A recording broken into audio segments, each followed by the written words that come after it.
새벽 4시 봄 기운이 스며든 공기가 차가웠다. 힐링케어 재활원의 후문에서 김은지는 시아버지 강해철을 등에 업고 조심스레 발걸음을 옮겼다.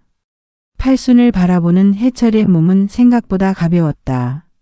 한때 다리를 찢던 든든한 어깨가 이제는 새 날개처럼 부서질 것만 같았다.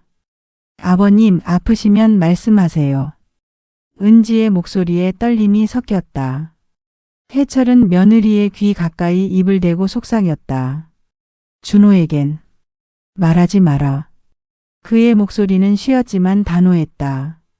40년간 현장에서 일해온 목수의 말에는 여전히 무게가 있었다. 은지는 고개를 끄덕였다. 남편에게 숨기는 일이 이렇게 괴로운 줄 몰랐다. 하지만 시아버지가 재활원에서 겪고 있는 일들을 보고는 도저히 가만히 있을 수 없었다. 제대로 씻기지도 돌봐지지도 못하는 곳에 모신다는 것이 효도인지 의심스러웠다. 푸드트럭 강병국수가 주차된 곳까지는 50m 남짓. 은지는 숨을 고르며 천천히 걸었다. 트럭 앞유리에는 작은 액자가 매달려 있었다. 몇 년 전 한강에서 찍은 가족 사진이었다. 해철과 돌아가신 할머니 그리고 어린 도윤까지 4명이 함께 웃고 있는 모습이 새벽 어둠 속에서도 따뜻해 보였다. 해철은 주머니에서 낡은 회중시계를 꺼내 보았다. 시계 유리 12시 방향에는 작은 금이가 있었다. 아내가 세상을 떠나기 전에 건네준 마지막 선물이었다. 그때 아내가 했던 말이 아직도 귓가에 맴돌았다. 여보, 시간은 당신 손에 있어요. 아버님, 다 왔어요. 은지가 트럭 문을 열며 말했다. 해철은 보청기를 만져보았다. 작은 빨간 점이 깜빡이고 있었다. 며느리는 모르겠지만 이 보청기에는 특별한 기능이 하나 더 있었다. 아들 준호가 사준 최신형이라며 자랑했던 그 보청기의 말이다. 트럭 안은 국수를 끓이는 향신료 냄새가 배어 있었다. 은지의 손맛이 깃든 공간이었다. 해철은 뒷좌석에 조심스레 앉으며 생각했다. 며느리의 이 작은 손이 자신을 구해냈다. 아들도 하지 못한 일을 며느리가 해냈다. 어디로 갈까요? 은지가 시동을 걸며 물었다. 강가로 가자. 내가. 다리를 놓던 그곳 말이다. 은지는 백미러로 시아버지의 얼굴을 살펴보았다. 68년을 살아온 그 얼굴에 새벽 햇살이 스며들고 있었다. 무언가를 결심한 표정이었다. 트럭이 움직이기 시작했고 매달린 가족 사진이 살랑살랑 흔들렸다. 새벽 서울의 거리는 조용했다. 간혹 지나가는 청소차와 새벽 배송 트럭들만이 이들의 여정을 지켜보았다. 해철은 창밖을 바라보며 지난 며칠을 떠올렸다. 재활원에서의 생활은 치료라기보다는 감옥에 가까웠다. 하루 종일 침대에 누워 천장만 바라보는 시간들. 제때 오지 않는 약과 식사. 그리고 밤마다 들려오는 직원들의 한숨 섞인 대화들. 아버님, 추우시면 담요 덮으세요. 은지가 따뜻한 목소리로 말했다. 해철은 고개를 끄덕였다. 이 며느리 손에서 나오는 따뜻한 국수 한 그릇이 재활원의 차가운 죽 10그릇보다 나았다. 사람의 정성이 들어간 음식과 그렇지 않은 음식은 맛부터 달랐다. 그것을 아는 사람이 바로 평생 손으로 일해온 장인이었다. 트럭은 한강 쪽으로 향하고 있었다. 해철이 젊은 시절 수없이 오갔던 그 길이었다. 다리를 짚고 고치고 사람들이 안전하게 건널 수 있도록 만드는 일. 그것이 자신의 인생이었다. 이제 자신이 다리를 건널 때가 온 것 같았다. 1980년대 한강철교 보수 현장. 25살의 강해철은 안전모를 단단히 눌러쓰고 강철 빔 위에서 용접기를 다루고 있었다. 파란 불꽃이 튀는 가운데서도 그의 손은 한치의 흔들림이 없었다. 해철아, 점심 먹자. 동료의 외침에도 해철은 마지막 용접을 마저 끝냈다. 안전이 밥이다. 그것이 해철의 철학이었다. 성급하게 일을 마무리했다가는 언젠가 이 다리를 건너는 누군가가 다칠 수 있었다. 자신의 손으로 만든 것들이 사람들의 생명과 직결된다는 것을 누구보다 잘 알고 있었다. 40년이라는 세월 동안 해철은 수많은 다리를 지었다. 한강의 철교부터 지방의 작은 출렁다리까지. 그가 만든 다리 위로 몇십만, 몇백만 명의 사람들이 안전하게 건넜다. 단 한 번도 자신이 참여한 공사에서 안전사고가 난 적이 없었다. 그것이 해철의 자부심이었다. 여보, 시간은 당신 손에 있어요. 아내가 병상에서 회중시계를 건네주며 했던 그 말이 지금도 생생했다. 5년 전 아내를 떠나보낸 후 해철은 그 시계를 늘 품에 지니고 다녔다. 12시 방향의 작은 금이 시간의 소중함을 일깨워주는 것 같았다. 최근 들어 이상한 일들이 생겼다. 평생 자신의 손을 믿고 살아온 해철이었지만 몇 달 전부터 손에 힘이 제대로 들어가지 않았다. 못을 박을 때도 예전처럼 한 번에 끝까지 박히지 않았다. 처음에는 나이 탓인 줄만 알았다. 아버지, 이제 손으로 하는 일은 그만하시고 쉬셔야죠. 아들 준호가 몇 번이나 말했다. 하지만 해철에게 손으로 하는 일을 그만두라는 것은 숨을 쉬지 말라는 것과 같았다. 40년 동안 손끝에서 나온 것들로 세상과 소통해 왔는데 그것을 놓을 수가 없었다. 아버지, 시간은 아웃소싱하는 거예요. 효율적으로 관리하는 게 중요해요. 준호의 말을 듣고 있으면 해철은 답답했다. 아들의 세계에서는 모든 것이 숫자와 효율로 계산되었다. 하지만 해철이 살아온 세상은 달랐다. 시간은 쪼개서 파는 것이 아니라 정성스럽게 들여서 무언가를 만드는 것이었다. 지금 트럭 안에서 창밖을 바라보며 해철은 자신이 지은 다리들을 떠올렸다. 한강철교의 튼튼한 기둥들, 지방 도시를 잇는 작은 다리의 난간들. 모든 것이 자신의 손을 거쳐 만들어진 것들이었다. 그 다리들 위로 지금도 수많은 사람들이 오가고 있을 것이다. 아버님, 저기 보이는 다리가 아버님이 만드신 건가요? 은지가 운전하며 물었다. 해철은 고개를 들어 창밖을 보았다. 한강 위로 늘어선 다리들이 새벽 안개 속에서 웅장한 모습을 드러내고 있었다. 저기, 세 번째 교가. 그곳에 용접을 내가 했지. 해철의 목소리에 자부심이 묻어났다. 은지는 감탄했다. 시아버지의 손으로 만들어진 다리 위로 지금도 수많은 차들이 지나가고 있었다. 그 견고함이 얼마나 많은 사람들의 안전을 지켜주고 있는지 생각하니 경외감이 들었다. 대단하세요, 아버님. 아버님의 손으로 만든 다리로 모든 사람들이 안전하게 다니는 거네요. 해철은 자신의 손을 내려다보았다. 굳은 살이 박이고 오른손 검지에는 못에 찔린 흉터가 남아 있었다. 이 손들이 평생 자신과 함께 일해왔다. 하지만 이제 그 손들이 점점 말을 듣지 않고 있었다. 병원에서 받은 진단서가 주머니 속에 들어 있었다. ALS 루게릭병이라는 진단명이 적혀 있었다. 의사는 점진적으로 근육의 힘이 약해질 것이라고 했다. 시간이 얼마나 남았는지는 아무도 알 수 없다고 했다. 아직 아들에게는 말하지 않았다. 준호가 알면 더욱 걱정하며 이런저런 계획을 세울 것이다. 효율적인 치료 방법을 찾고 최고의 병원을 알아볼 것이다. 하지만 해철이 원하는 것은 그런 게 아니었다. 아버님, 다 왔어요. 은지의 말에 해철은 창밖을 보았다. 한강변에 작은 공원이 나타났다. 해철이 젊은 시절 점심을 먹으며 쉬던 그곳이었다. 벤치 몇 개와 작은 정자가 있는 소박한 공간이었다. 지금은 산책하는 사람들을 위한 휴식 공간으로 단장되어 있었다. 트럭에서 내린 해철은 천천히 걸었다. 다리가 예전 같지 않았지만 이곳에 오면 마음이 편해졌다. 강 건너편으로는 자신이 참여했던 다리가 보였다. 40년 전의 자신과 지금의 자신이 시간을 초월해 만나는 것 같았다. 여기서 잠시 쉬자. 해철이 벤치에 앉으며 말했다. 은지도 옆에 앉았다. 새벽 강바람이 시원했다. 멀리서 조깅하는 사람들이 보였다. 평범한 하루가 시작되고 있었다. 하지만 해철에게는 평범하지 않은 하루였다. 오늘부터 자신의 남은 시간을 어떻게 쓸지 결정해야 했다.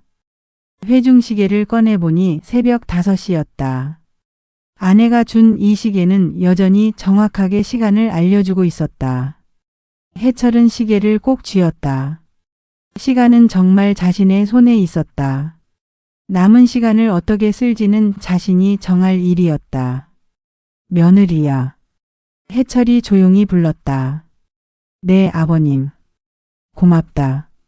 날 여기까지 데려다 줘서. 은지는 시아버지의 손을 잡았다. 거칠지만 따뜻한 손이었다. 평생 사람들의 안전을 위해 일해온 그 손이 이제는 도움이 필요했다. 하지만 여전히 그 손에서는 장인의 온기가 느껴졌다. 아버님이 만든 다리처럼 저도 아버님께 다리가 되어드릴게요. 해철은 며느리를 바라보았다. 이 사람이 자신을 구해낸 것이다. 혈육인 아들보다도 자신의 마음을 더 잘 이해해주는 사람. 해철은 고개를 끄덕였다. 이제 정말 중요한 이야기를 해야 할 때였다. 힐링케어 재활원 3층 복도는 오후 9시가 넘으면 고요해졌다. 낮에는 면회객들과 직원들로 분주했던 곳이 밤이 되면 마치 다른 세계가 되었다. 18명의 환자를 단 한 명의 야간 간병사가 돌보는 시스템. 그것이 이곳의 현실이었다. 오늘 밤도 힘들겠네. 야간 간병사 박 씨가 한숨을 쉬며 복도를 걸었다. 309호실에서 누군가 호출벨을 눌렀지만 박 씨는 발걸음을 늦추지 않았다. 이미 손에는 다른 환자들의 약이 들려 있었다. 한 번에 모든 것을 처리해야 효율적이었다. 강해철은 침대에 누워 이 모든 상황을 지켜보고 있었다. 보청기에 작은 빨간 불이 깜빡이고 있었다. 아무도 모르게 작동하고 있는 녹음 기능이었다. 아들 준호가 최신 기술이라며 자랑스럽게 사준 보청기였지만 정작 이런 용도로 쓰게 될 줄은 몰랐을 것이다. 저기 307호 할아버지 약 좀 줄여도 되지 않을까? 어차피 잠만 자시는데. 다른 간병사의 목소리가 복도에서 들려왔다. 그러게. 밤에는 굳이 다 줄 필요 없지. 어차피 가족들도 모르고. 박 씨의 대답이 해철의 귀에 명확하게 들렸다. 해철은 주먹을 꽉 쥐었다. 하지만 손에 힘이 예전 같지 않았다. 분노가 치밀어 올랐지만 아무것도 할 수 없는 자신이 한심했다. 40년 동안 현장에서 일하며 단 한 번도 안전을 소홀히 하지 않았던 자신이 이제는 다른 사람의 안전 불감증을 당하고만 있어야 하다니. 복도 끝에서 은지의 목소리가 들려왔다. 안녕하세요. 309 환자 보러 왔는데요. 아, 며느리분이시죠? 이 시간에는 면회가 좀. 당직 간호사가 곤란해했다. 급식 창고 쪽에서 이상한 냄새가 나는 것 같은데 혹시 확인해 보셨나요? 은지의 목소리에는 단호함이 있었다. 해철은 며느리가 무엇을 하려는지 알 것 같았다. 며칠 전부터 은지는 재활원의 이상한 점들을 하나둘 눈치채고 있었다. 제때 나오지 않는 식사, 부실한 케어, 그리고 무엇보다 환자들을 대하는 직원들의 태도. 저희는 그런 신고를 받지 못했는데요. 간호사가 대답했다. 그럼 제가 한번 확인해 보겠습니다. 혹시 위생 문제가 있으면 큰일이잖아요. 은지는 자연스럽게 급식 창고 쪽으로 향했다. 간호사가 막으려 했지만 은지의 단호한 태도 앞에서는 어쩔 수 없었다. 며느리가 환자를 걱정하는 마음을 막을 명분이 없었기 때문이다. 창고 문을 열자 시큼한 냄새가 났다. 은지는 핸드폰 후레쉬를 켜고 안을 들여다보았다. 선반 한쪽에 유통기한이 지난주 포장들이 쌓여 있었다. 2025년 1월이라고 적힌 것들이 3월까지 사용되고 있었다. 은지는 조용히 사진을 찍었다. 날짜와 시간이 표시되도록 핸드폰 설정을 확인한 후 여러 각도에서 증거를 남겼다. 이런 것들이 환자들에게 제공되고 있었던 것이다. 무엇을 하고 계시는 거죠? 간호사가 뒤따라와서 물었다. 아, 냄새의 원인을 찾았네요. 이것들 때문이었구나. 은지는 태연하게 대답했다. 하지만 마음속으로는 분노가 치밀고 있었다. 간호사는 당황스러워했다.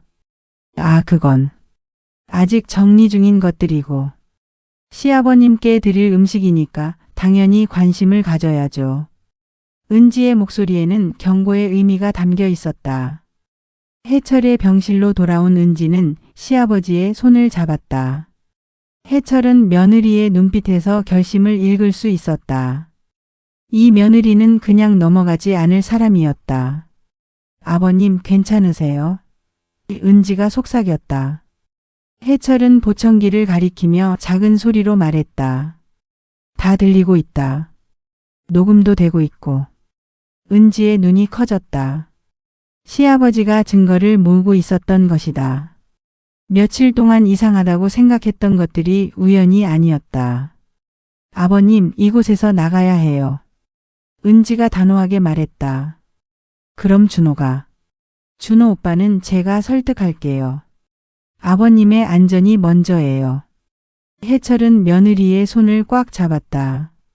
40년 동안 안전을 최우선으로 생각하며 살아온 자신이 정작 자신의 안전은 지키지 못하고 있었다. 하지만 이제 든든한 동반자가 생겼다. 밤이 깊어갈수록 재활원의 진짜 모습이 드러났다. 제대로 된 케어는 낮에 면회객들이 있을 때만 이루어졌다. 밤에는 최소한의 관리만 이루어질 뿐이었다. 환자들의 안전과 건강보다는 운영비 절약이 우선이었다. 307호 할아버지 욕창이 심해졌는데 연고 발라드릴까요? 젊은 간병사가 물었다. 내일 낮에 하자. 지금 하면 시트 다시 갈아야 하잖아. 박 씨가 귀찮다는 듯 대답했다. 해철의 보청기에는 이런 대화들이 계속 녹음되고 있었다. 언젠가는 이 모든 것들이 세상에 알려져야 한다고 생각했다. 자신과 같은 처지에 있는 다른 환자들을 위해서라도. 새벽 2시가 넘어서야 재활원은 완전히 조용해졌다. 해철은 천장을 바라보며 생각했다. 자신이 지은 다리들은 수십 년이 지난 지금도 사람들을 안전하게 건네주고 있다. 하지만 이곳에서는 환자들의 안전이 제대로 지켜지지 않고 있었다. 아침이 되면 또 다른 하루가 시작될 것이다.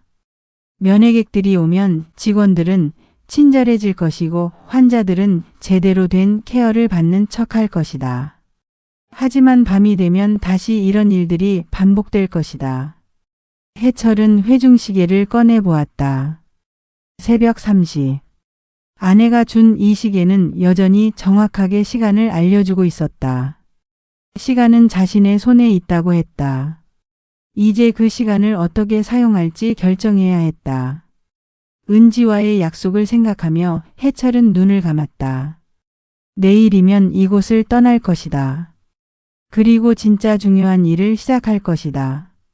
남은 시간 동안 정말 의미 있는 것을 만들어야 했다. 평생 다리를 지어온 장인으로서 마지막에도 누군가에게 도움이 되는 것을 만들고 싶었다. 다음 날 오후 은지는 푸드트럭 강변국수 앞에서 점심 장사를 하고 있었다. 직장인들과 공사장 인부들이 줄을 서서 뜨끈한 국수를 기다렸다. 은지의 손맛은 동네에서 유명했다. 정성스럽게 우린 육수와 쫄깃한 면발, 그리고 무엇보다 따뜻한 마음이 담긴 음식이었다. 사장님, 오늘도 맛있네요. 단골 손님이 웃으며 말했다. 고맙습니다. 많이 드세요. 은지가 미소를 지으며 대답했다. 하지만 마음은 편하지 않았다. 시아버지를 재활원에서 빼내온 것은 좋았지만 준호에게 어떻게 설명해야 할지 막막했다. 남편은 아버지를 최고의 시설에 모신다며 자랑스러워했었다. 비싼 비용을 지불하고 있다는 것도 여러 번 강조했다. 마지막 손님이 떠나고 나자 은지는 트럭 안에서 잠시 쉬었다. 시아버지는 지금 집에서 손자 도윤과 함께 있었다. 8살 도윤이 할아버지를 보는 순진한 눈빛이 은지의 마음을 더욱 무겁게 했다. 그때 은지의 핸드폰이 울렸다. 준호였다. 여보, 나 지금 회의 중인데 스피커폰으로 받을게. 응, 뭔데? 아버지 상태 어떠신지 재활원에 확인 전화했는데 어제부터 안 계신다고 하네. 혹시 무슨 일 있었어? 은지는 가슴이 쿵 내려앉았다. 벌써 들켰다. 아, 그게. 잠깐 집으로 모셔왔어. 아버님이 집에 계시고 싶어 하셔서. 잠깐? 치료 스케줄이 다 틀어지잖아. 내가 얼마나 어렵게 그 병원에. 그때 통화가 잠시 끊겼다가 다시 연결되었다. 하지만 이번에는 다른 목소리가 들렸다. 강 팀장님, 데이터 전송 것만 마무리하면 지분 정리해 드리겠습니다. 은지는 귀를 의심했다. 지분? 무슨 지분 말인가? 네, 이사장님. 이번 분기까지만 하고 정리하겠습니다. 계약대로 수익 배당도 받고. 준호의 목소리였다. 그래요. 강 팀장님 덕분에 우리 재활원 IT 시스템이 많이 좋아졌어요. 환자 관리 데이터베이스도 효율적으로 바뀌었고. 감사합니다. 다만 케어 서비스 쪽은 조금 더 신경 써주시면 좋겠어요. 아, 그건 수익성을 고려해야 해서요. 강 팀장님도 사업하시니까 이해하시죠? 너무 많이 투자하면 적자가. 은지는 트럭 안에서 몸이 굳어버렸다. 남편이 재활원과 사업적 관계에 있다는 것이었다. 그것도 지분 투자자로. 아버지를 최고의 시설에 모신다고 자랑하던 그 재활원에 직접 투자를 하고 있었던 것이다. 아무튼 이번 달 보고서만 마무리하면 저는 빠지겠습니다. 개인적인 일이 생겨서요. 그렇다면 아쉽지만 어쩔 수 없죠. 그동안 고생 많으셨어요. 통화가 끝나고 나서 다시 준호의 목소리가 들렸다. 여보? 미안, 갑자기 다른 전화가 왔었어. 아무튼 아버지는 빨리 재활원으로 모셔다 드려. 치료가 중단되면 안 되거든. 은지는 대답하지 못했다. 목이 메어 소리가 나오지 않았다. 지금까지 들은 것이 현실인지 믿기지 않았다. 여보? 왜 대답이 없어? 응. 알겠어. 겨우 소리를 낸 은지의 목소리는 떨렸다. 통화를 끊고 나서 은지는 트럭 운전석에 주저앉았다. 시아버지가 재활원에서 겪고 있던 모든 일들이 머릿속을 스쳐갔다. 부실한 관리, 유통기한 지난 음식, 제대로 되지 않는 케어. 그리고 그 모든 것들 뒤에는 수익성을 우선시하는 운영 방침이 있었다. 준호도 그 시스템의 일부였던 것이다. 아버님. 은지는 혼잣말을 했다. 시아버지는 이미 눈치를 채고 있었던 것 같았다. 보청기로 녹음까지 하고 있었으니까. 하지만 아들에게 상처를 주기 싫어서 말하지 않고 있었던 것이다. 은지는 핸드폰을 들고 지연에게 전화를 걸었다. 고등학교 동창인 지연은 지금 지역신문 기자로 일하고 있었다. 몇 년 전부터 사회부조리에 관심이 많아 이런 일에는 전문가였다. 지연아, 나야. 급한 일이 있어서 그런데 만날 수 있어? 은지야. 무슨 일인데 목소리가 그래? 말로는 설명하기 어려워. 직접 만나서 이야기할게. 시아버지 일이야. 그럼 우리 신문사 앞 카페로 와. 30분 후에. 은지는 서둘러 트럭을 정리했다. 오늘 하루 벌어들인 돈을 세면서 생각했다. 이 작은 돈으로도 정직하게 장사를 하고 있는 자신이 훨씬 큰 돈을 벌면서도 부정한 방법을 쓰는 시스템보다 더 떳떳했다. 30분 후 카페에서 지연을 만난 은지는 모든 상황을 설명했다. 재활원의 부실한 관리, 준호의 지분 투자, 그리고 시아버지의 녹음까지. 이거 완전히 이해관계 충돌이네. 환자의 가족이면서 동시에 투자자라니. 지연이 놀라며 말했다. 어떻게 해야 할까? 고발하자니 준호가 피해를 볼 것 같고. 은지야, 이건 개인적인 문제가 아니야. 다른 환자들도 생각해야 해. 시아버지처럼 제대로 된 케어를 받지 못하는 사람들이 얼마나 많겠어. 은지는 고개를 끄덕였다. 지연의 말이 맞았다. 개인적인 감정보다 더 큰 문제가 있었다. 법적으로는 어떻게 해야 해? 일단 증거를 확실히 수집해야 해. 시아버지 보청기 녹음 파일, 내가 찍은 사진들, 그리고 준호의 투자 관련 서류들. 내가 아는 변호사 선생님께 상담받을 수 있게 연결해 줄게. 은지는 핸드폰에 저장된 사진들을 지연에게 보여주었다. 유통기한 지난 음식들, 부실한 시설들의 모습이 선명하게 담겨 있었다. 이 정도면 충분히 문제가 될 수 있어. 특히 식품위생법 위반은 확실하고. 그런데 준호는 어떻게 하지? 사실 남편도 피해자일 수 있잖아. 투자할 때는 이런 실상을 몰랐을 수도 있고. 지연은 은지의 손을 잡았다. 그건 준호 오빠가 스스로 선택해야 할 문제야. 지금은 시아버지와 다른 환자들의 안전이 더 중요해. 은지는 창밖을 바라보았다. 저녁 시간이 되어 사람들이 바쁘게 오가고 있었다.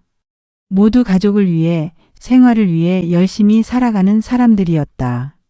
그런 사람들이 나이가 들어 누군가의 도움이 필요할 때 제대로 된 케어를 받을 수 있어야 했다. 시아버님께 말씀드려야겠어. 모든 걸 알고 계시는 것 같더라고. 시아버지가 가장 현명하실 거야. 평생 안전을 우선시하며 살아오신 분이니까. 은지는 집으로 돌아가는 길에 마음을 굳혔다.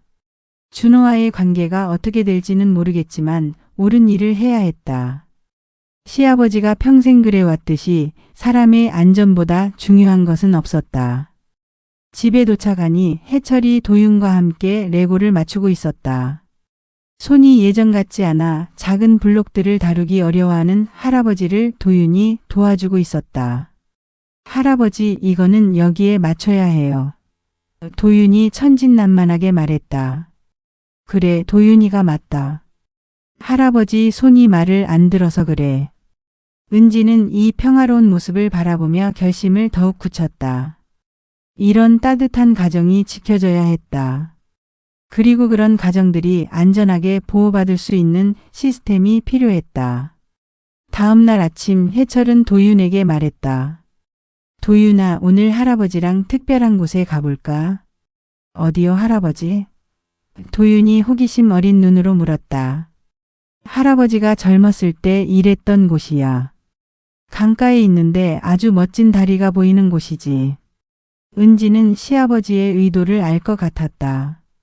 어제 지연과의 만남 후 모든 것을 정리해야 할 때가 왔다는 것을. 그리고 그 정리는 가족이 함께 해야 하는 일이었다. 아버님, 제가 차로 모셔다 드릴게요. 세 사람은 푸드트럭을 타고 한강변으로 향했다. 도윤은 뒷자리에서 신이 나서 창밖을 바라보았다. 할아버지와의 외출은 언제나 특별했다.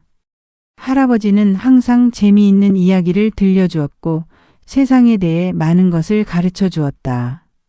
한강변 공원에 도착하자 해철은 천천히 차에서 내렸다. 다리가 예전 같지 않았지만 이곳에 오면 마음이 편안해졌다. 자신이 젊은 시절 땀 흘려 일했던 곳이었다. 와, 할아버지. 다리가 정말 크네요. 도윤이 감탄했다. 저 다리의 세 번째 기둥을 할아버지가 만들었단다. 해철이 자랑스럽게 말했다. 도윤은 눈을 크게 뜨고 다리를 바라보았다. 정말요? 할아버지가 저 큰 다리를 만들었어요. 할아버지 혼자 만든 건 아니고 많은 사람들이 함께 만들었지. 하지만 할아버지도 그 중에 한 사람이었어. 은지는 시아버지와 손자의 대화를 들으며 마음이 뭉클했다.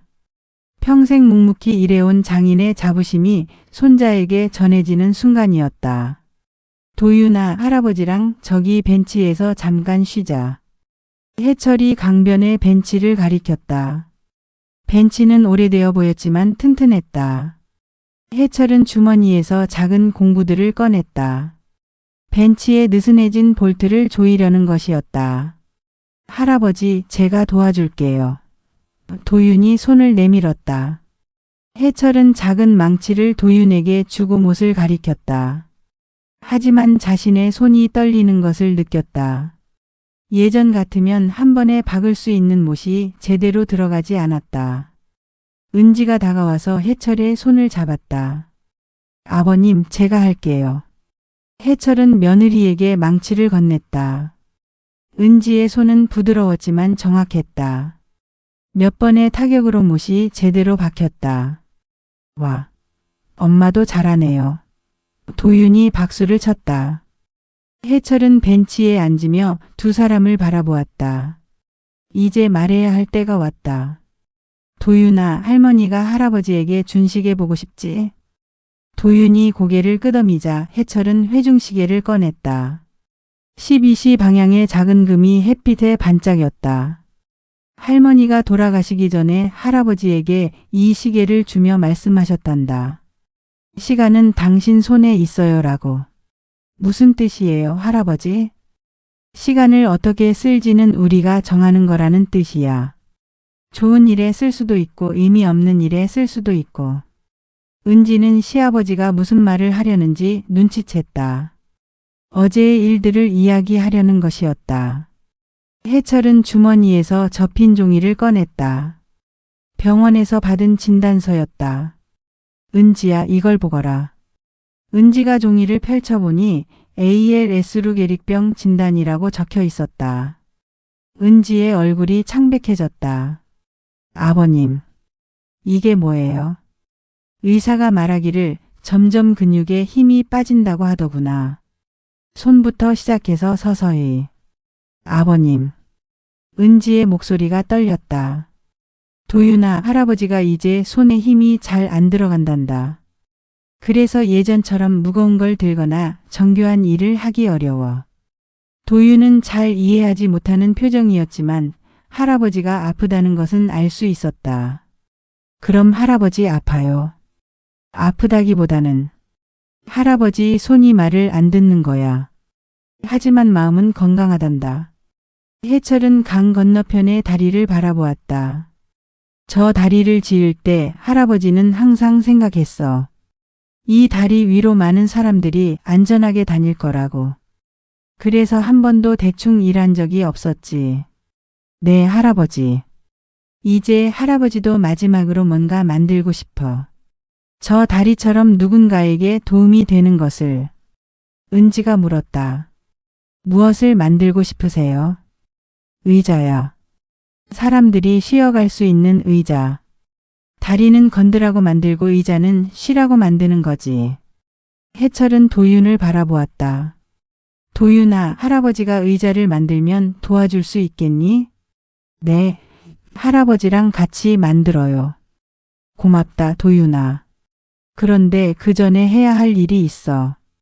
해철은 은지를 바라보았다. 며느리야, 어제 준호와 재활원 이야기를 들었지? 은지가 놀라며 물었다. 어떻게 아세요? 보청기로 들었어. 준호가 그 재활원에 투자를 했다는 것도 알고 있고. 아버님, 죄송해요. 말씀드리지 못해서. 괜찮다. 오히려 다행이야. 이제 모든 게 명확해졌으니까. 해철은 보청기를 가리켰다. 여기에 녹음된 것들이 있어. 재활원 직원들이 밤에 하는 이야기들, 환자들을 제대로 돌보지 않는 모습들. 아버님이 증거를 모으고 계셨군요. 누군가는 해야 할 일이었어. 나 같은 환자들을 위해서. 도윤이 갑자기 물었다. 할아버지, 나쁜 사람들이 있어요. 나쁜 사람이라기보다는 돈을 너무 중요하게 생각하는 사람들이 있단다. 사람보다 돈이 더 중요하다고 생각하는 사람들. 해철은 시계를 보았다. 시간은 우리 손에 있어. 남은 시간을 어떻게 쓸지 우리가 정해야 해. 은지가 결심한 듯 말했다. 아버님, 재활원 문제를 세상에 알려야 해요. 그리고 준호와도 진지하게 이야기해야 하고요. 그래. 하지만 준호를 너무 원망하지는 마라. 아마 처음에는 좋은 의도였을 거야. 그래도 결과적으로는 잘못된 일에 참여한 거잖아요. 해철은 고개를 끄덕였다. 사람은 실수를 할 수 있어. 중요한 건 그 실수를 어떻게 바로잡느냐 하는 거지. 세 사람은 잠시 조용히 강을 바라보았다. 도윤이 할아버지 손을 잡았다. 할아버지, 의자는 언제 만들어요? 곧 만들 거야. 도윤이랑 엄마가 도와주면 금방 만들 수 있을 거야. 은지가 말했다. 아버님, 의자를 팔아서 치료비도 마련하고 싸움도 같이 해요. 해철은 며느리의 손을 잡았다. 고맙다, 며느리야. 평생 다리만 지어봤는데 이제 의자도 만들어 보겠구나. 강바람이 시원하게 불어왔다. 해철은 회중시계를 다시 주머니에 넣었다. 시간은 정말 자신의 손에 있었다. 그리고 그 시간을 의미 있게 쓸 방법을 찾았다. 그날 저녁 준호가 집에 돌아왔다.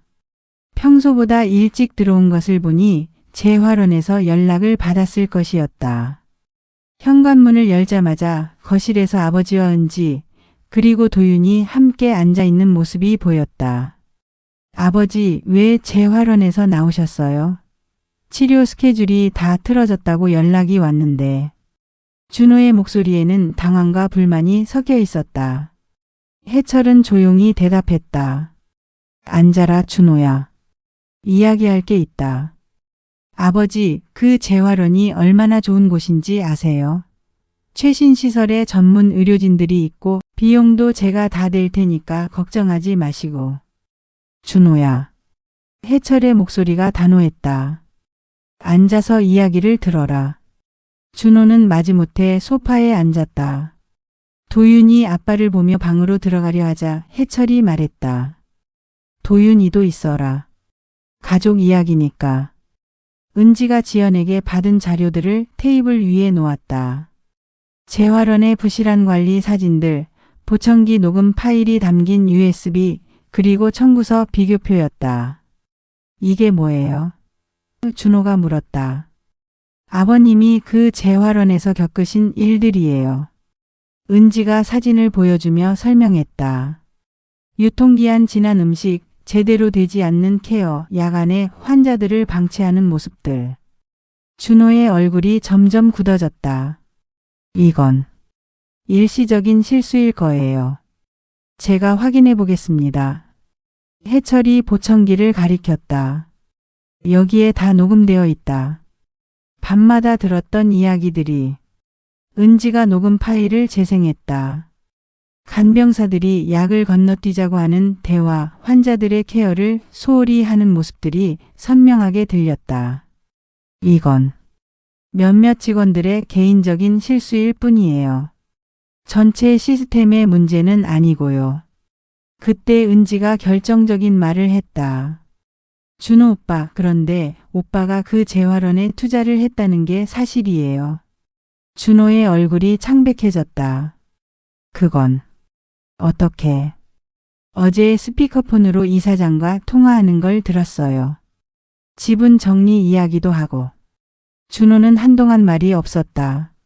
들킨 것이다. 아버지, 저는 제가 투자자 지위에 있으면 아버지가 더 좋은 케어를 받을 수 있을 거라고 생각했어요. 해철이 조용히 말했다. 그래서 그 결과가 어떻게 되었느냐? 저도 몰랐어요. 이런 일들이 일어나고 있는 줄은. 은지가 청구서를 보여주었다. 그런데 여기 보세요.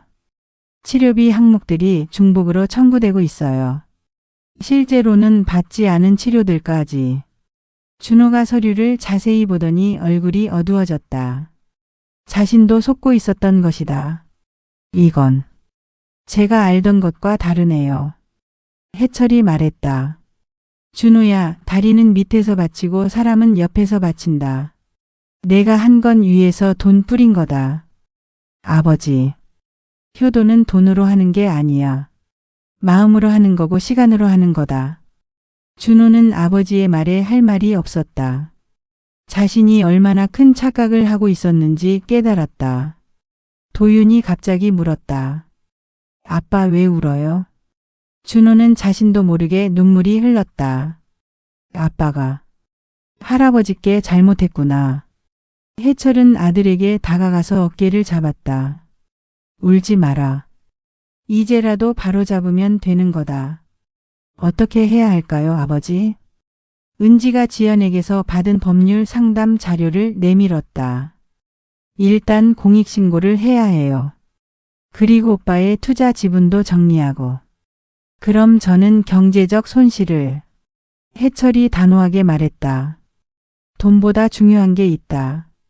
사람의 안전이 먼저야. 준호는 아버지를 바라보았다.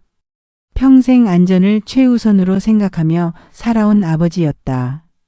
그런 아버지가 안전하지 않은 곳에서 고생하고 있었는데 자신은 그것도 모르고 돈으로만 해결하려 했던 것이다. 아버지 정말 죄송해요. 제가 너무 안일했어요. 사과는 나에게 할 게 아니라 그 재활원에서 고생하고 있는 다른 환자들에게 해야 해. 준호가 고개를 끄덕였다. 네, 아버지. 지분 정리하고 공익신고에 협조하겠습니다. 은지가 말했다. 그리고 앞으로는 아버님을 우리가 직접 돌봐드려야 해요. 그런데 치료는 어떻게 하죠? 전문적인 케어가 필요하잖아요. 해철이 말했다. 치료보다 중요한 건 가족이 함께 있는 거다. 그리고 내가 마지막으로 하고 싶은 일이 있어. 무엇을 하고 싶으세요? 의자를 만들고 싶다. 사람들이 쉬어갈 수 있는 의자를. 준호는 아버지의 말을 이해하지 못했다. 의자요? 도윤이 설명했다. 아빠, 할아버지가 다리도 만들고 의자도 만든대요. 저도 도와줄 거예요. 해철이 회중시계를 꺼내 보였다. 할머니가 주신 이 시계를 보면서 생각했어. 시간은 내 손에 있다고 했는데 그 시간을 의미 있게 써야겠다고. 준호는 아버지의 손을 잡았다. 그 손이 예전보다 많이 말랐다는 것을 느꼈다. 그리고 약간의 떨림도. 아버지 손이 ALS라고 하더구나. 루게릭병.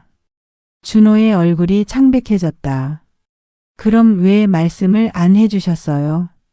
말한다고 달라질 게 있나? 오히려 내가 더 걱정할 것 같아서. 아버지. 준호는 아버지를 꽉 안았다. 죄송해요. 제가 너무 바빠서 아버지를 제대로 돌보지 못했어요. 이제라도 늦지 않았다. 중요한 건 앞으로야. 은지가 말했다. 아버님의 의자 만드는 일 우리 모두 함께 해요. 제 푸드트럭 옆에 작은 작업 공간을 만들 수 있어요. 준호가 말했다. 저도 도와드릴게요. 회사 일은 줄이고 아버지와 더 많은 시간을 보내겠습니다. 해철은 가족들을 바라보며 미소 지었다. 그래, 이제야 제대로 된 효도를 받는 기분이구나. 도윤이 할아버지 무릎에 앉으며 말했다. 할아버지, 우리 의자 언제 만들어요? 내일부터 시작하자. 도윤이가 도와주면 금방 만들 거야. 그날 밤 가족들은 오랜만에 함께 저녁을 먹었다. 준호는 재활원 이사장에게 전화를 걸어 지분 정리를 요구했고 공익신고에 협조하겠다고 명확히 했다. 해철은 창밖을 바라보며 생각했다. 돈으로 하는 효도와 마음으로 하는 효도가 얼마나 다른지 오늘 확실히 느꼈다. 그리고 앞으로 만들 의자가 어떤 의미를 가질지도 분명해졌다. 그것은 단순한 가구가 아니라 사람들이 진정으로 쉴 수 있는 공간을 만드는 일이었다. 한 달 후 지연의 기사가 지역신문 일면에 실렸다. 힐링케어 재활원 부실 운영 의혹이라는 제목으로 시작된 기사는 큰 파장을 일으켰다. 보건복지부 특별사법경찰관팀이 재활원에 대한 본격적인 조사에 착수했다는 후속 보도도 이어졌다. 아버님, 기사 보셨어요? 은지가 신문을 들고 와서 해철에게 보여주었다. 해철은 안경을 쓰고 기사를 천천히 읽었다. 자신의 보청기 녹음이 결정적인 증거가 되었다는 내용도 있었다. 물론 신원은 철저히 보호되었지만 해철은 뿌듯함을 느꼈다. 제대로 된 일을 한 것 같구나. 해철이 만족스러워했다. 준호가 출근 전에 들러서 말했다. 아버지, 재활원 이사장이 어제 사임했대요. 그리고 새로운 운영진이 들어와서 시스템을 완전히 바꾼다고 하고요. 다행이다. 이제 거기 있는 다른 환자들도 제대로 된 케어를 받을 수 있겠구나. 준호는 아버지의 손을 잡았다. 아버지 덕분이에요. 용기 내주셔서 고맙습니다. 해철은 아들을 바라보며 미소 지었다. 한 달 사이에 준호는 많이 변했다. 회사 일을 일찍 마치고 집에 와서 아버지와 시간을 보내려 노력했다. 그리고 무엇보다 돈보다 중요한 것들이 있다는 것을 깨달았다. 준호야, 오늘 저녁에는 일찍 와라. 의자 만드는 일 도와줘야 해. 네, 아버지. 꼭 일찍 올게요. 준호가 출근하고 나자 은지와 해철, 도윤은 푸드트럭 옆 빈 창고로 향했다. 은지가 임대한 이 공간은 이제 강변 공동목공방이라는 간판이 걸려 있었다. 창고 안에는 해철이 평생 모아온 공구들이 정리되어 있었다. 톰 대패, 망치, 못 나사 등 목수의 모든 도구들이 제자리를 찾았다. 그리고 한쪽에는 의자를 만들기 위한 목재들이 쌓여 있었다. 할아버지, 오늘은 뭐 할 거예요? 도윤이 작업복을 입으며 물었다. 오늘은 의자 다리를 만들어 보자. 가장 중요한 부분이야. 해철은 느티나무 판자를 살펴보았다. 나이테가 아름다운 좋은 목재였다. 하지만 손이 예전 같지 않아 혼자서는 작업하기 어려웠다. 아버님, 제가 도와드릴게요. 은지가 다가왔다. 고맙다. 여기 이 부분을 이렇게 잘라야 해. 은지는 해철의 지시에 따라 조심스럽게 톱질을 했다. 처음에는 서툴렀지만 해철의 세심한 지도를 받으며 점점 나아졌다. 더 천천히 나무의 결을 따라서 해야 해. 나무도 살아있는 거니까 억지로 자르면 안 돼. 은지는 시아버지의 말을 듣고 있으면 마치 철학 수업을 듣는 것 같았다. 목공이 단순한 기술이 아니라 나무와의 대화라는 것을 깨달았다. 오후가 되자 동네 어르신들이 하나둘 찾아왔다. 소문을 듣고 구경하러 온 것이었다. 여기서 뭘 하는 거요? 70대 박씨 할아버지가 물었다. 의자를 만들고 있어요. 사람들이 쉬어갈 수 있는 의자를요. 해철이 대답했다. 오, 그거 좋네요. 나도 젊었을 때는 목수였는데. 박씨 할아버지도 자연스럽게 작업에 참여했다. 비록 손놀림이 예전 같지 않았지만 오랜 경험으로 체득한 감각은 여전했다. 여기 모서리를 좀 더 둥글게 깎으면 좋겠는데요. 박씨 할아버지가 조언했다. 맞습니다. 사람이 앉았을 때 편해야 하니까요. 해철이 동의했다. 점점 더 많은 사람들이 모였다. 퇴직한 목수 용접공, 미장이들이 자신들의 기술을 보태기 시작했다. 어느새 작은 작업장은 활기찬 공동체가 되었다. 은지는 푸드트럭에서 따뜻한 국수를 끓여 작업하는 사람들에게 나누어 주었다. 도윤은 어르신들 사이를 뛰어다니며 도구를 나르고 심부름을 했다. 이렇게 많은 분들이 도와주실 줄 몰랐네요. 은지가 해철에게 말했다. 사람들은 모두 누군가에게 도움이 되고 싶어 해. 기회만 있으면 말이야. 저녁에 준호가 회사에서 돌아왔다. 작업장에 들어서자마자 놀랐다. 아버지 혼자 의자를 만드는 줄 알았는데 동네 어르신들이 모여서 함께 작업하고 있었다. 아버지, 이게 뭐예요? 의자 만들기가 혼자 하는 일이 아니구나. 여러 사람이 함께 해야 더 좋은 게 나와. 준호는 넥타이를 풀고 작업복을 입었다. 저도 도와드릴게요. 좋아. 준호야, 내가 할 일이 있어. 저기 강철 볼트들을 조립해야 하는데. 준호는 아버지의 지시에 따라 볼트를 조립했다. 평소 컴퓨터 앞에서만 일하던 그에게는 손으로 무언가를 만드는 것이 새로운 경험이었다. 아빠 잘하네요. 도윤이 아빠를 응원했다. 첫 번째 의자가 완성된 것은 일주일 후였다. 느티나무의 따뜻한 질감과 강철 볼트의 견고함이 조화를 이룬 아름다운 의자였다. 무엇보다 여러 사람의 정성이 들어가 있어서 특별했다. 와, 정말 멋져요. 은지가 감탄했다. 해철은 의자에 앉아보았다. 등받이의 각도도 완벽하고 앉는 면의 높이도 적당했다. 40년 목수 경험의 집대성이었다. 이제 번호표를 붙여야겠네요. 도윤이 말했다. 번호표? 네, 첫 번째 의자니까 1번이라고 써요. 그리고 다음 의자는 2번, 3번 이렇게요.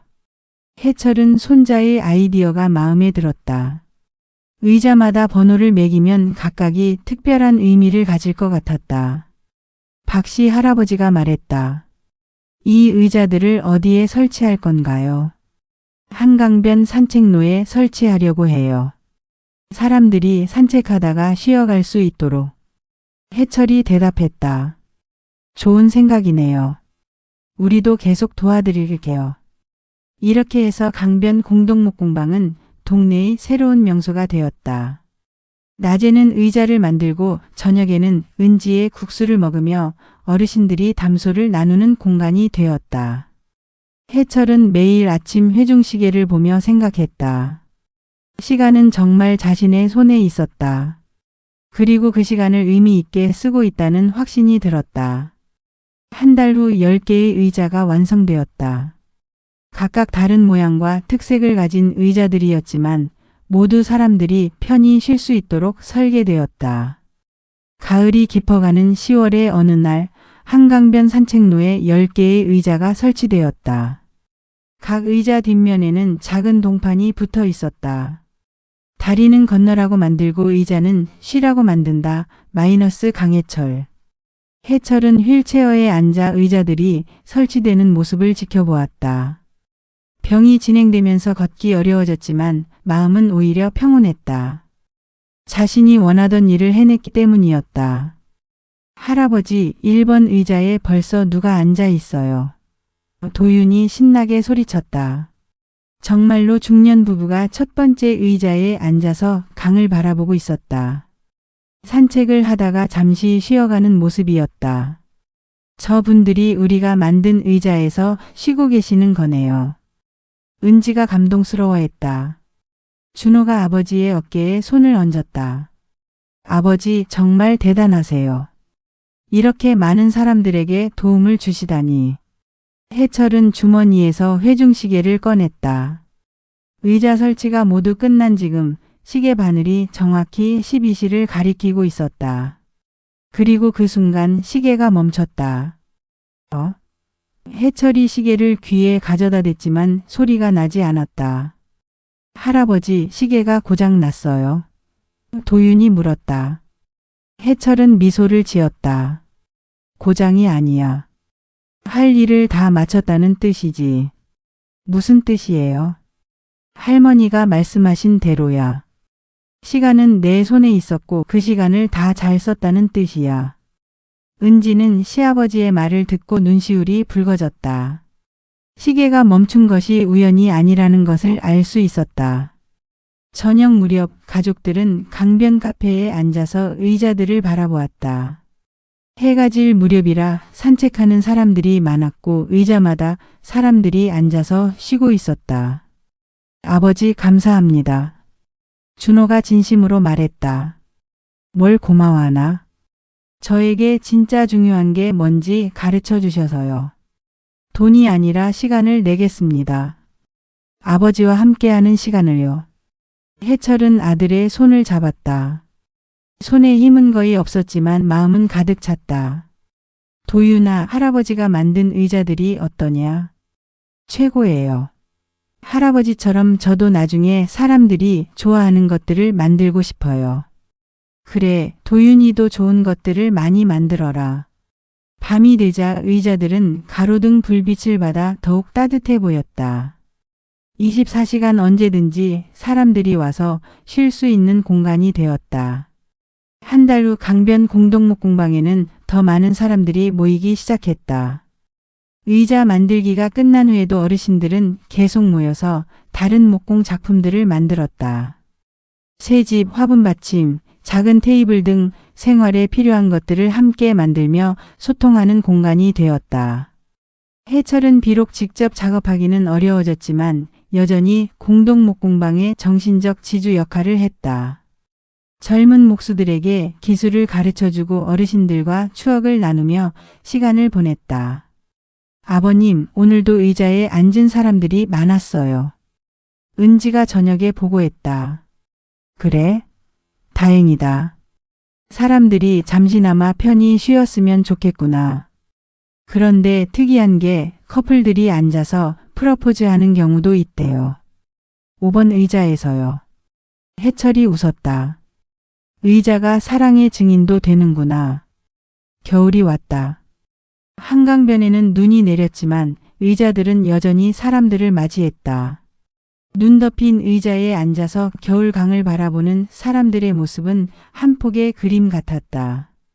해철은 창가에 앉아서 그 모습들을 바라보았다. 회중식에는 여전히 12시에서 멈춰 있었다. 하지만 시간은 계속 흘러가고 있었다. 그리고 그 흘러가는 시간 속에서 자신이 만든 의자들이 사람들에게 작은 행복을 주고 있었다. 할아버지, 저기 우리 의자에서 할머니가 손자에게 책 읽어주고 있어요. 도윤이 창밖을 가리키며 말했다. 정말로 한 할머니가 6번 의자에 앉아서 어린 손자에게 그림책을 읽어주고 있었다. 추운 날씨에도 불구하고 두 사람은 행복해 보였다. 해철은 그 모습을 보며 생각했다. 자신이 지은 다리들은 사람들을 건네주는 역할을 했지만 의자들은 사람들을 머무르게 하는 역할을 하고 있었다. 건너가는 것도 중요하지만 때로는 멈춰서 쉬는 것도 필요했다. 아버님. 은지가 따뜻한 차를 가져오며 말했다. 고맙다, 며느리야. 아버님이 만드신 의자들 때문에 우리 동네가 유명해졌어요. 시에서도 관심을 보이고 있대요. 그래? 그럼 다행이구나. 시에서 공동목공방을 정식으로 지원하겠다고 했어요. 더 많은 어르신들이 참여할 수 있도록. 해철은 고개를 끄덕였다. 자신이 시작한 작은 일이 더 큰 의미를 갖게 되었다. 준호가 퇴근 후 들어와서 말했다. 아버지, 오늘 회사에서 CSR 사회공헌 프로그램으로 공동목공방을 지원하고 싶다고 하는데 어떠세요? CSR이 뭐냐?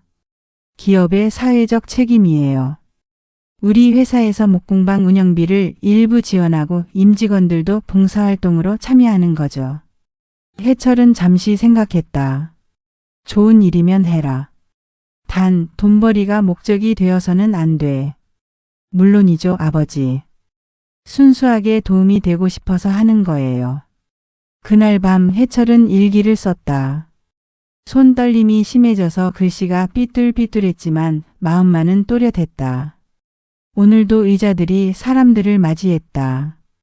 젊은 연인들, 할머니와 손자, 산책하는 부부들. 모두 잠시나마 편히 쉬어갔다. 내가 평생 지은 다리들처럼 이 의자들도 오래도록 사람들에게 도움이 되었으면 좋겠다. 시간은 정말 내 손에 있었다. 그리고 그 시간을 헛되이 쓰지 않았다는 확신이 든다. 봄이 다시 왔다. 한강변에는 벚꽃이 피었고 의자들 주변에는 사람들이 더욱 많이 모였다. 해철의 의자들은 이제 강변의 명물이 되었다. 도윤이 학교에서 돌아와서 말했다. 할아버지, 학교에서 우리 의자들이 신문에 났대요. 사랑의 의자라고 불린대요. 사랑의 의자? 네, 커플들이 많이 와서 그렇게 불린대요. 그리고 가족들도 많이 와서 사진 찍고 가고요. 해철은 기뻤다. 의자들이 단순히 쉼터가 아니라 사랑과 추억을 만드는 공간이 되었다는 것이. 어느 날 오후 해철은 휠체어를 타고 의자들을 보러 나갔다. 10번 의자, 자신이 마지막으로 완성한 의자에 앉아보고 싶었다. 의자에 앉은 해철은 강을 바라보았다. 자신이 젊은 시절 일했던 다리가 저 멀리 보였다. 그리고 그 다리 위로 지금도 수많은 사람들이 오가고 있었다. 회중시계를 꺼내보니 여전히 12시에서 멈춰 있었다. 하지만 그것이 끝이 아니라 새로운 시작을 의미하는 것 같았다. 자신의 시간은 멈췄지만 의자들은 계속해서 사람들에게 시간을 주고 있었다. 해가 질 무렵 은지와 준호, 도윤이 해철을 데리러 왔다. 아버님, 집에 가요. 은지가 따뜻하게 말했다. 잠깐만 더 있자. 저 해가 완전히 질 때까지. 가족들은 해철의 뒤에 서서 함께 노을을 바라보았다. 강 위로 붉은 노을이 퍼져가고 의자들은 그 노을 속에서 더욱 따뜻해 보였다. 할아버지, 의자들이 정말 예뻐요. 도윤이 말했다. 그래, 예쁘다. 무엇보다 사람들이 좋아해 주니까 더 예쁘지. 그날 밤 해철은 마지막 일기를 썼다. 오늘 의자에 앉아서 생각했다. 사람의 인생도 의자와 같다. 누군가가 잠시 쉬어갈 수 있는 공간이 되어주는 것. 내가 만든 의자들이 앞으로도 오래도록 사람들에게 그런 공간이 되어주었으면 좋겠다. 그리고 도윤이도, 준호도, 은지도 모두 누군가에게 의자 같은 존재가 되었으면 좋겠다. 시간은 우리 손에 있다. 그 시간을 사랑으로 채우자. 현재 강변 산책로의 10개의 의자는 여전히 사람들을 맞이하고 있다. 계절이 바뀌고 세월이 흘러도 그 의자들은 변함없이 그 자리를 지키고 있다. 그리고 매일매일 새로운 사람들이 와서 잠시 쉬어가고 사랑을 나누고 추억을 만들어간다. 은지의 푸드트럭 강변국수는 이제 강변 공동목공방 카페로 확장되었다. 낮에는 어르신들이 목공 작업을 하고 저녁에는 가족들이 모여서 식사를 하는 따뜻한 공간이 되었다. 준호는 회사에서 승진했지만 여전히 매일 저녁 아버지와 시간을 보낸다. 그리고 주말에는 목공방에서 봉사활동을 하며 아버지의 정신을 이어가고 있다. 도윤은 이제 중학생이 되었다. 할아버지에게 배운 목공 기술로 학교에서 여러 상을 받았다.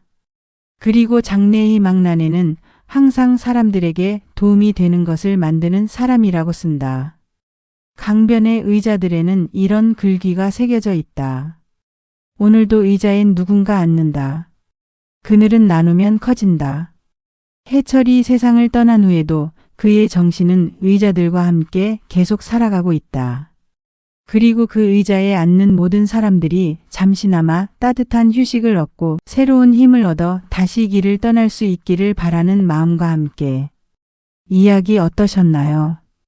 해철 할아버지가 마지막에 남긴 의자들처럼 우리도 누군가에게 잠시 쉬어갈 수 있는 따뜻한 공간이 되어줄 수 있다면 얼마나 좋을까요? 그리고 준호처럼 바쁜 일상 속에서도 가족과 함께하는 시간의 소중함을 잊지 않았으면 좋겠습니다.